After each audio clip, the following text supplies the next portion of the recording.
Assalomu alaykum, qadrli obunachilar. Mana xudo xolasa Askent darvozasi tayyor kraskaga. Buni yo'q pog'larni chiqarib tashladik. Hamma yo'qlari shu najda-pajdalar joyida bo'ldi, yo'lida bo'ldi.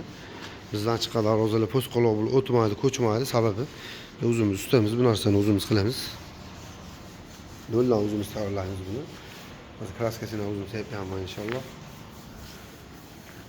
Mana bas ko'rinishi. Mana bu Toshkent darvozasi.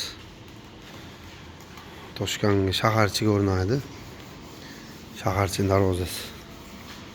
Xudo xolasa bu Toshkentga, bu Askentga o'rnaydi. Bu mana bu darvoza sotuvga 270 ini bo'yiga 290 bo'lgan. Mana bu darvozaning Askent kesakisi bu. Kesakisi bu. Kesaklari ham polni bezuloq. 10 ga 5 yuvellar bo'lgan. 15 yuvellar inshaalloh.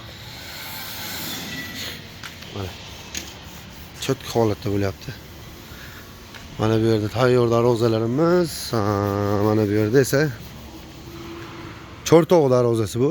270 ga 3.5 3.40 mana bu darvoza Cho'rtog'ga, mana bu darvoza Asnamga chiqib ketadigan darvoza, uzun Mo'shnam darvozasi. Samarqand fason.